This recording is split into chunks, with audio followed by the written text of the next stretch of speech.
Yeah, good morning. Sorrel, Rumex, acetosa, if that's the way it's called.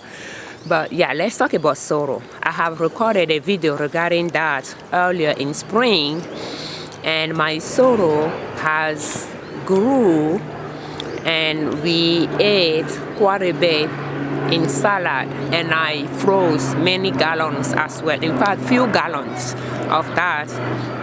But now I'd like to show you how I like to propagate my sorrel. What I like to do with my perennials, and we all know that perennials take time to establish. So the first year or two you'll be light harvesting them. So right now we have this plant here, and that's a batch, one plant here. So what I like to do is, once I sow the seeds, because I sowed them from seeds 1 year, and I did that at the front, and when they grew, it took me a while to figure out that it was sorrel in the first place, because I planted many things. That's what I do, not knowing what they are. Since that was the first time, I will wait for them to grow a little bit for me to say for sure what the plant is. So when I noticed there was sorrel, I dug some from the front to the back, and they grow. So what I start doing after that is, first I will let it go to seeds, and you can see that it fruited, it bloomed, and pretty much and seeded. So that's the seed. Frankly, I don't sow the seed. I will harvest the seed, but I cannot say if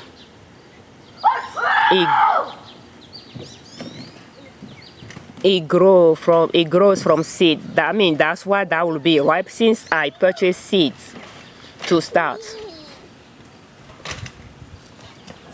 So that's the seed here. It has an odd shade that I don't know how I'll qualify that, but that's the seed there.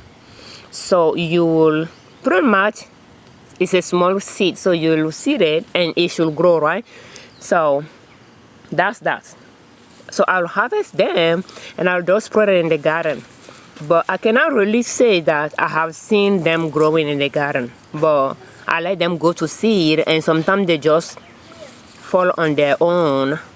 But that's one way of propagating them from seeds. And maybe because I don't bother taking them off of their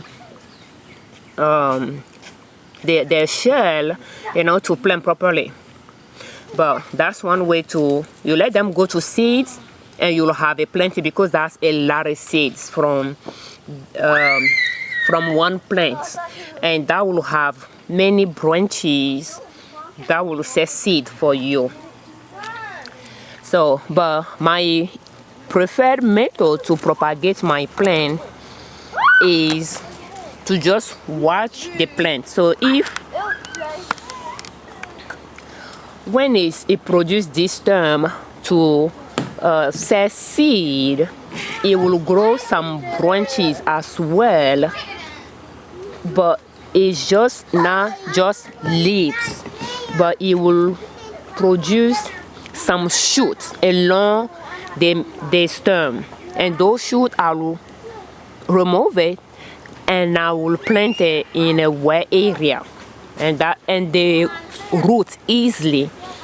I don't water my garden, but when I do that, sometimes I will do that when I'm harvesting green. So I will rinse the green, and I'll use that water to pour on the shoot that I just planted, and I'll do that once or twice, and that's pretty much it. But my best shot is to to plant it when it's going to rain. So that's end of July. Today is July 26, 2020, and it already seeded, and they are pretty much drying, and I have the shoot, and if I let it go a little bit further, the shoot will continue to grow. But I just want to show you how I plant that. So let's move around pretty much what I do is I'll continue to look around. Some will be more grown than others. A lot of time I won't bother that the stem. I will let it brown before I will remove it off the plant. So that allow. And one thing I like to do if I have the space is move the shoot down and cover it with dirt. That's one way to do it, so that it roots where it is and I can just remove it. That's one way too. And when I plant them, because I don't water my garden, many of them may not grow, or some of them may not grow, but some will grow if they turn out to be in an area that is moist or stay moist. So I'm just looking, but I can show you the shoot that I'm talking about. I have multiple. I have one here. If it stay long, it will continue to grow. So I'll have one stem with branches. I have one developing here as well. I have one down here as well. But they are not just grown well enough for me to do that, but I'm just going to show you how it works. So that's the one here as well. One here as well. And so they just, do multiples. I'm not talking about, you see this one, for example, I'm not talking about something like this. Something like this, I'm not going to bother removing it. You just have to be like this, but a little bit overgrown. Let's see if I can flip it. You just flip it with your hand. It'll come off easily. I'm just looking for the right growth that I can remove. It doesn't have to be like anything tall or anything like that. So what can come off in one piece? Do you see this? Let's go dig and put in the hole somewhere here that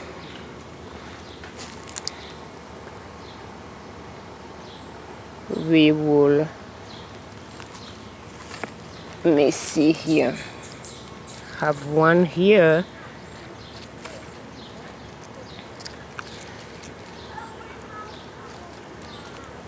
Let's see where we can put this one.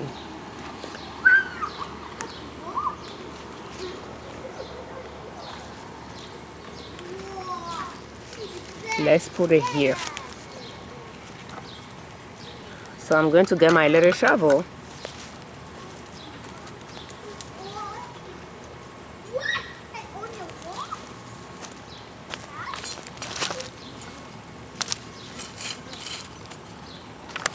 And it's good to put it where it's really wet, and this area is not wet enough for me. It's not wet at all. So let's move.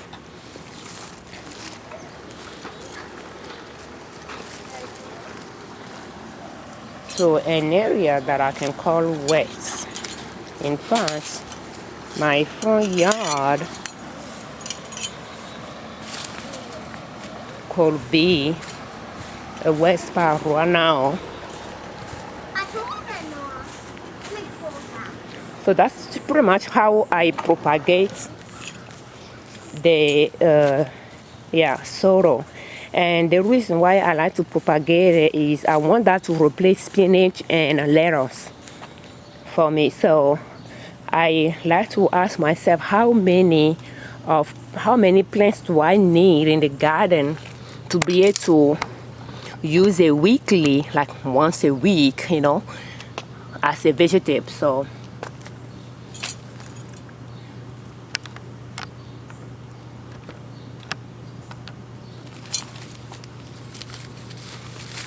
yeah, is okay. And just pretty much our plants here, I'll just put it in the hole that I dug.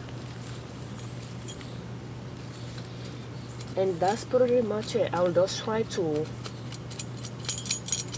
weed, and that's grass here growing. So that's our hay, right? Hay, and we just mulch. So it's kind of cloudy, so if it rains today, it will just moist the ground. That's why I like to propagate field.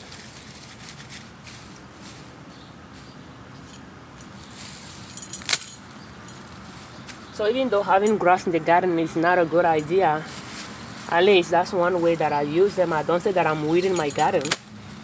I'm just mulching, because when I cut those things, I just mulch with it.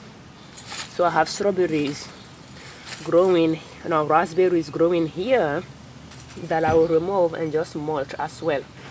So yeah, and if the area is moist enough, it'll just grow. And I have one here that I did last year.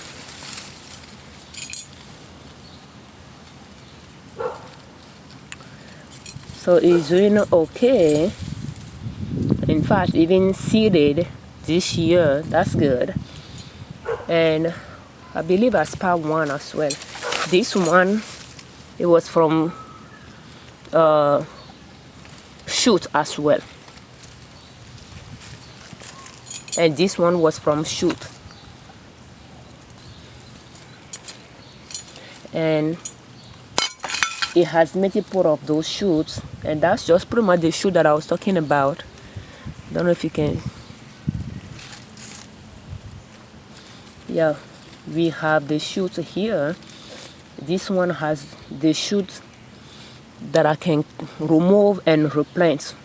Or I can keep an eye on it to let it grow a little bit, but it has to be that small for me to just flip it off and put it in a wet spot and just let it root. It roots easily if the area is wet.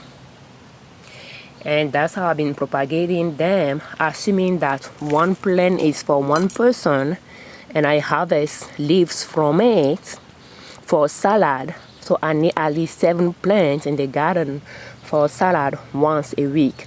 But if I assume that 2 plants will be enough for one person's salad, then I need 14 plants. So just that's how I estimate, and then I'll remove those shoots and plant them.